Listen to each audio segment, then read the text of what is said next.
Good day mga puging magmamanok. So ito pala yung update sa ating munting manukan mga boss. So tara.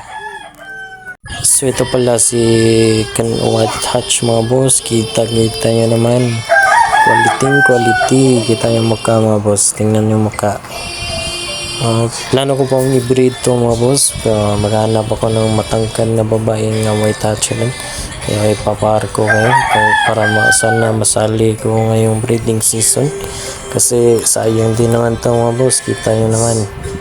So medium size lang pala to mga boss. So, ito naman yung gray hatch na to mga boss. So, kita nyo naman kung gaano yan ka-quality mga boss. So gray hatch. Quality.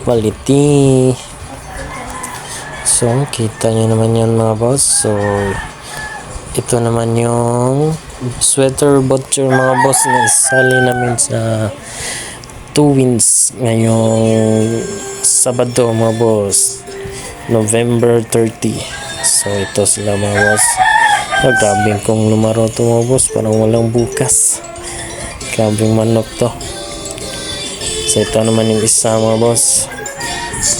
So yan sila mga boss. Kitang-kita nyo naman mga boss. So magaling din to mga boss. So ito yung sisiw natin mga boss. So yan. Diyan ko sila ilagay pag umaga, pag gabi mga boss. Is ilalagay ko sa kulungan kasi mayroong mga predator na kinakain yung mga piso natin mga boss. So sa ngayon mga boss, wala tayong breed kasi wala pa kasi itong babae. Ito, flex ko lang ito si White Hatch mga boss. Kitang-kita yan naman mga boss. Quality.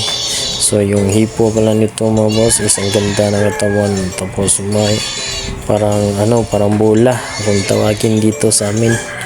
So pogi yan mga boss. Sino ba naman hindi mag-breed ng ganyan? So pogi yan mga boss. So sana maparami ka to mga boss para paramihin ko yung mga white ko.